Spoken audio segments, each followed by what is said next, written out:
warahmatullahi wabarakatuh. Hai semua, kami dari kelas 7 Asia ingin menyampaikan tentang tips mengatasi futur dan dampak dari futur.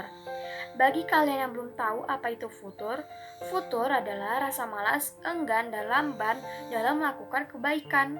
Salah satu contohnya adalah ketika sebelumnya seseorang yang rajin dan bersemangat melakukan kebaikan. Dalam sejarah Rasulullah, Allah Subhanahu wa Ta'ala sudah memperlihatkan bahaya futur. Sebagaimana contohnya ketika kita malas dalam mengerjakan amalan-amalan sunnah yang dianjurkan oleh Nabi. Nabi bersabda yang artinya, siapa yang semangatnya dalam koridor sunnahku, ia sungguh beruntung. Namun, siapa yang futur atau malas hingga keluar dari sunnahku, maka dia akan binasa. Dampak dari futur adalah seseorang akan jauh dari Allah karena adanya rasa keenggangan atau malas beribadah. Dengan jauhnya dari Allah, dia pun akan lupa kepada Allah atau tidak membutuhkan Allah. Dia juga akan dekat dengan kemaksiatan serta lalai. Na'udzubillahi min zalik. Dengan itu, kita harus mengatasi futur dengan cara 1. Mengikhlaskan niat hanya untuk Allah Subhanahu wa Ta'ala dalam menuntut ilmu. Jika seseorang ikhlas dalam menuntut ilmu, ia akan memahami bahwa amalan yang ia lakukan akan diganjar pahala. Ia juga akan memahami bahwa ia akan termasuk dalam 3 derajat manusia, lalu semangatnya pun bangkit. Yang kedua, kita harus selalu bersama teman-teman yang semangat dalam menuntut ilmu. Bergaul di lingkungan teman-teman yang semangat dalam menuntut ilmu akan memotivasi kita untuk memiliki semangat yang sama. Lingkungan pertemanan yang positif tentunya akan membuat kita bersifat positif pula.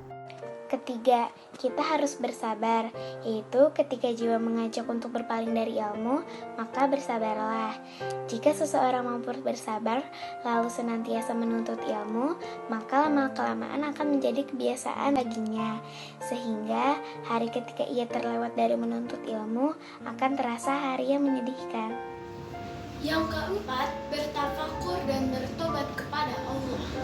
Setiap sholat yang khusyuk, maka tafakurilah, salah satunya dengan zikir. Lalu meminta ampun kepada Allah karena kita sudah mengkhianatinya. Perbanyak istighfar dan sesali semua dosa yang diperbuat. Sesungguhnya, semua kerusakan keimanan kita berawal dari dosa diri sendiri. Yang kelima adalah, bacalah Al-Quran setiap hari.